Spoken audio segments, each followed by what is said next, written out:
Hello friends, welcome to my YouTube channel Fintextic advisors. तो आज हम लोग डिस्कस करते हैं सेक्शन 194Q और सेक्शन 206 जो कि है टीसीएस ऑन सेल और टीडीएस ऑन परचेजेस। तो पहला सेक्शन आया था 206 जो टीसीएस ऑन सेल था, जिसमें अगर किसी पार्टिकुलर कस्टमर को आप 50 लाख से ऊपर की सेल करते हैं किसी फाइनेंशियल ईयर में, तो 50 लाख से ऊपर आपको 0.1% टीसीएस एड ऑन यानी एडिशनल चार्ज करना होगा। ये रूल चलता रहा। उसके बाद नया सेक्शन आया 194Q।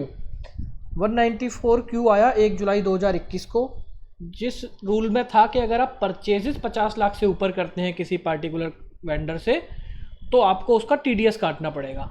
मतलब दोनों रूल में ये था कि एक में था कि अगर आप 50 लाख से ऊपर की सेल करेंगे तो आपको टीसीएस चार्ज करना पड़ेगा, दूसरे में था कि अगर 50 लाख से ऊपर की परचेज करेंगे तो आपको टीडीएस काटना होगा।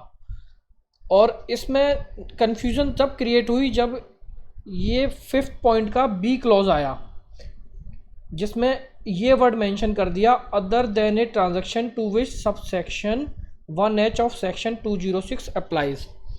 तो इन दोनों में लेके बहुत ज़्यादा कन्फ्यूज़न हो गई कि एक ही ट्रांजैक्शन पे कस्टमर टीसीएस चार्ज करेगा और जब बायर की टर्नओवर सेम बाय करेगा तो वो टीडीएस काटेगा। तो एक ही ट्रांजैक्शन में डबल टैक्सेशन हो जाएगा। तो बहुत ज़्यादा कन्फ्यूज़न है लोगों में। इस चीज़ को क्लियर करेंगे डिटेल में विद एग्जाम्पल, तो आपके सारे डाउट्स क्लियर हो जाएंगे। आपके सामने ये एक एक्सेल की टेबल है, इसमें मैंने कुछ एग्जाम्पल बनाए हुए हैं जिससे क्लियर हो जाएगा किसको टीडीएस काटना है, कौन लायबल है, किसको टीसीएस कब चार्ज करना है। तो ये सारे डाउट्स आपके क्लियर हो जाएंगे। अब फर्स्ट रो अगर हम देखते हैं, जिसमें सेलर का टर्नओवर है 13 करोड़ रुपए, बायर का टर्नओवर है 8 करोड़ रुपए। तो पहले तो 10 करोड़ की लिमिट देखेंगे दोनों में से किसके ऊपर एप्लीकेबल है। जिसका भी टर्नओवर 10 करोड़ से ऊपर है उसकी लायबिलिटी है।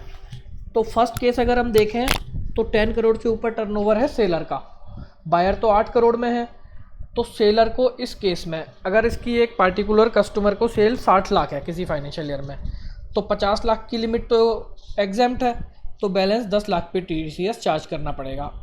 अब हम देखेंगे कि बायर्स का पैन अवेलेबल है या नहीं है। अगर बायर्स का पैन अवेलेबल है तो टीसीएस चार्ज होगा 0.1% का, जो भी एप्लीकेबल रेट है, और एप्लीकेबल सेक्शन है 206C सबसेक्शन 1H। लाइबिलिटी हो गई सेलर की। सेकंड एग्जांपल देखेंगे, इसमें भी सेलर का टर्नओवर 13 करोड़ है, बायर का 8 करोड़ है। इसमें भी बायर की लाइबिलिटी नहीं है क्योंकि बायर का टर्नओवर 10 करोड़ है ही नहीं। जैसा मैंने लास्ट वीडियो में डिस्कस किया था कि अगर बायर का टर्नओवर लास्ट फाइनेंशियल ईयर में 10 करोड़ से ऊपर है तब उसकी लाइबिलिटी है टीडीएस काटने की, टीडीएस डिडक्ट करके पेमेंट करने की। बट इन दोनों एग्जाम्पल में आप देखेंगे तो बायर का टर्नओवर लेस देन 10 करोड़ है, तो बायर की रेस्पॉन्सिबिलिटी है ही नहीं, तो सेलर को अपने सेल इनवॉइस पे टीसीएस चार्ज करना होगा। बट सेकंड केस में बायर्स का पैन अवेलेबल नहीं है, तो पैन अवेलेबल नहीं है तो हम 1% टीसीएस चार्ज करेंगे इंस्टेड ऑफ 0.1%।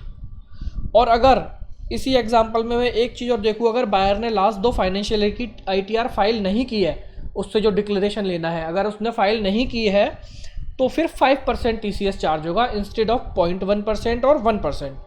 तो 3 कंडीशन हो जाती है मेरे 206 में। अगर सेल 50 लाख से ज़्यादा की है और बायर का टर्नओवर 10 करोड़ से कम है तो सेलर टीसीएस चार्ज करेगा। फर्स्ट केस अगर पैन अवेलेबल है तो 0.1% टीसीएस चार्ज होगा, पैन अवेलेबल नहीं है तो 1% टीसीएस चार्ज होगा, और अगर बायर ने लास्ट 2 साल की आईटीआर फाइल नहीं की है तो 5% टीसीएस चार्ज होगा। थर्ड एग्जांपल लेते हैं, जिसमें सेलर का टर्नओवर 7 करोड़ है और बायर का 12 करोड़ है। इसमें कंडीशन रिवर्स हो गई है, इसमें सेलर 10 करोड़ से नीचे आ गया और बायर 10 करोड़ के ऊपर आ गया। तो इसमें रेस्पॉन्सिबिलिटी बायर की हो जाएगी कि वो टीडीएस काट के पेमेंट करेगा। तो अगर इस एग्जांपल में देखें कि 60 लाख की अगर बाइंग करता है बायर तो 10 लाख पे टीडीएस डिडक्ट करेगा वो, और अगर सेलर का पैन अवेलेबल है तो 0.1%। तो दोनों केस में अगर पैन अवेलेबल है तो टीडीएस हो या टीसीएस हो 0.1% चार्ज होगा अंडर सेक्शन 190Q। सेकंड इसका फोर्थ में देखते हैं, सेम एग्जांपल है कि सेलर का टर्नओवर 7 करोड़ है और बायर का टर्नओवर 12 करोड़ है, तो बायर की रेस्पॉन्सिबिलिटी होगी क्योंकि बायर का टर्नओवर 10 करोड़ से ज़्यादा है। तो 10 लाख पे सेम एग्जांपल है, बट इसमें कंडीशन क्या है कि सेलर का पेन अवेलेबल नहीं है। अगर सेलर का पेन अवेलेबल नहीं है तो 5% TDS डिडक्ट करके पेमेंट करनी होगी इंस्टेड ऑफ 0.1%। फिफ्थ एग्जांपल देखते हैं, ये बड़ा इंटरेस्टिंग है कि दोनों का टर्नओवर 10 करोड़ से ज़्यादा है। बायर का भी टर्नओवर 10 करोड़ से ज़्यादा है, सेलर का भी टर्नओवर 10 करोड़ से ज़्यादा है। अब कन्फ्यूजन ये होती है कि इस केस में TDS चार्ज होगा, सॉरी TCS चार्ज होगा या TDS डिडक्ट होगा, या दोनों होंगे। तो दोनों तो हो नहीं सकते, एक ही ट्रांजैक्शन पे 2 टैक्स नहीं लग सकते। तो इस केस में क्या होगा, सेक्शन 194Q प्रिवेल करेगा 206 के ऊपर, जैसा कि मैंने आपको नोटिफिकेशन में दिखाया। यहाँ पे मेंशन है the provision of this section, ये मेंशन है the provision of this section shall not apply to a transaction. तो 206C पे अप्लाई नहीं होगा, लेकिन अदर ट्रांजैक्शन 1H में कवर है 206CH में, वहाँ ये अप्लाई हो जाएगा। तो ये प्रिवेल करेगा 206(1)CH पे। तो इस केस में सेलर को TCS चार्ज करने की रिक्वायरमेंट नहीं है, इंस्टेड बायर TDS डिडक्ट करके पेमेंट करेगा। अब इसमें लास्ट एग्जांपल है, दोनों का टर्नओवर तो 10 करोड़ से ज़्यादा है, लेकिन सेलर का पेन अवेलेबल नहीं है। अगर सेलर का पेन अवेलेबल नहीं है तो वो 5% TDS डिडक्ट करेगा, उसके बाद पेमेंट करेगा।